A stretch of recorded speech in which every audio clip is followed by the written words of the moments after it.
5 seconds to go. Sir, as is well known, in 1982, when we passed the Delimitation Commission Act, the constituencies were formed on the basis of the census figures arrived at the last census in 1981. The census authorities at this time worked in a manner which was slightly different from the way in which the work was carried out in 1971. At the time of the census of 1971, as we are aware, all castes and subcastes were mentioned in the census figures. But at the time of the census of 1981, naturally, in view of the change in our policy, what they did was that they did not enumerate all the castes but only enumerated such castes as were ordered to be enumerated generally, as had to be given some special representation under the orders issued by the President under Article 341. As we are aware, Article 341 provides that in the present circumstances, the President shall determine the scheduled castes and the scheduled tribes to whom for a period of 10 years special representation has been given. And under Article 341(2), if at all there is to be any change in these in the list, then it is only Parliament that can make that change. At the present moment, the position is that at the time of the census of 1981, there was an order giving the lists of the scheduled castes and the scheduled tribes for whom special representation was to be given. Therefore, at the time of the census of 1981, they tried to collect information only about those cases which were mentioned in that order for the purpose that they may be given the special representation on that basis. But it appears at the present moment, at the time of the actual taking of the census information, certain people mentioned their castes a little incorrectly. For instance, if a person belonged to some subcaste, at the time of mentioning it to the enumerator, he gave it as Harijan. Now, Harijan is neither a caste nor is it recognized.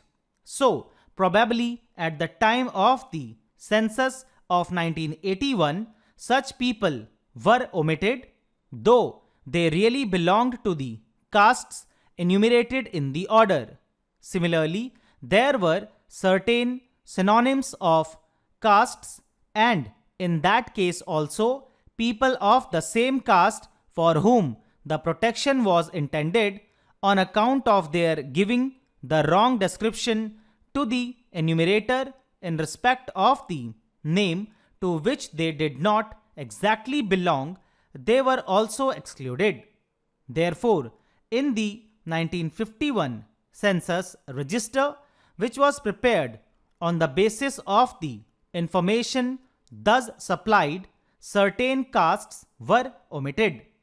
After the passing of the bill, as we are aware, under Article 81 of the Constitution, the membership has to bear a certain proportion to the figures of population of the last census. It was, however, found as, for instance, in the case of Andhra Pradesh, though there is a general increase in the population as a whole, there was a decrease in the population of the scheduled castes and the scheduled tribes. This was so glaring that it was brought to the notice of the authorities concerned, and the census authorities there, from whatever information they had, corrected these figures, because in respect of these they had certain slips or certain other papers giving the information from which they could get the correct figures. That could be corrected because the final delimitation orders were not passed at that time. So, in respect of Andhra Pradesh and Gujarat, where the final order was not passed, the census authorities corrected these figures and the Delimitation Commission took that into account and they did their work. But it was found in respect of certain other states also that such corrections were made, but the delimitation orders were not passed. Therefore, we first intended to bring forward or introduce a bill in the Lok Sabha only in respect of those states where the Delimitation Commission had not passed its final orders, with the provision that if the census authorities were to make a change in respect of the figures of population of the scheduled castes and scheduled tribes, then they could, in their final orders, take these figures into consideration and delimit the constituencies on that basis.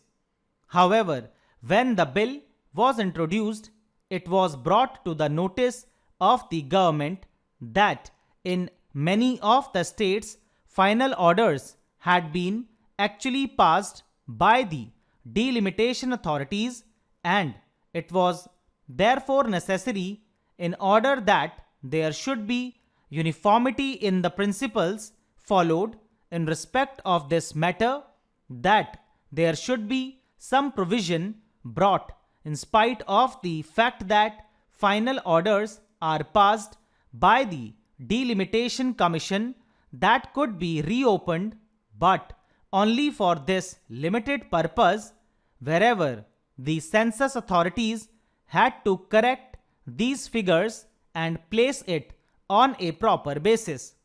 The delimitation authority should, in that case, reopen that matter and determine the matter on the basis provided by the census authorities. Therefore, the scope of the bill to that extent was widened. The bill, which is now before the House, is in this form.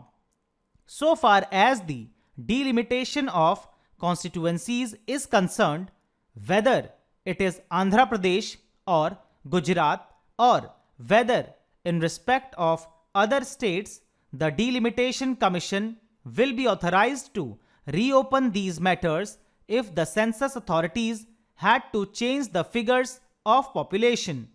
Therefore, the bill before the House is a very simple one to that extent.